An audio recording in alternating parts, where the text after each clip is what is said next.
গরু মাংসটা অনেক মজা হয়েছে। কে রাঁধছে? আমি রান্না করছি। মজা হয়েছে অনেক। তুমি আমার একমাত্র স্বামী, তোমার জন্য ভালো মন্দ রান্না করুন না তো কার জন্য করুন?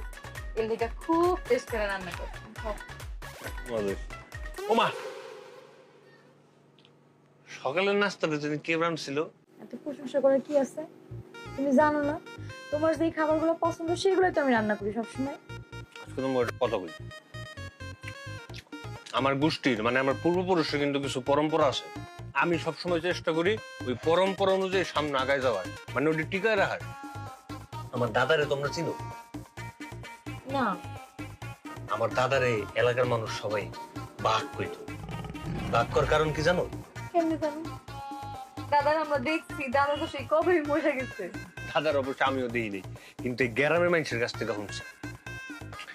আমার দাদাই বিয়ে করছিল 6টা, মানে আমার দাদি ছিল 6টা।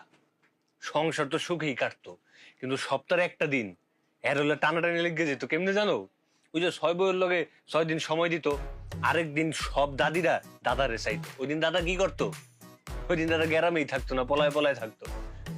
দাদার অবশ্য বয়স হয় নাই আর কি। যদি আরেকটা বিয়ে করে লইতে পারতো তাহলে সপ্তাহে 7টায় 7 দিন সংসার আরো সুখের হয়ে যেত। হ্যাঁ, এখন আমার এই দাদার যে পরম্পরা আছে এটা যদি সামনে আগে নিয়ে যেতে হয় তাহলে কার নিয়ে যেতে হবে?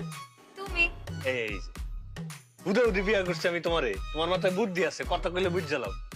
তাহলে ওই পরম্পরা যদি আমি অনুযায়ী কাম করতে যাই আমার কি করতে দেবো? তোমার বিয়ে করতে হবে। এই যে একেবারে একেবারে সঠিক কথাটা কয়ে লাইছো। আরেকটা ব্যাপার আছে, সংসারের একটা প্রদীপ দরকার আছে। প্রদীপ বুঝো? প্রদীপ হইতেছে বাচ্চা কাচ্চা।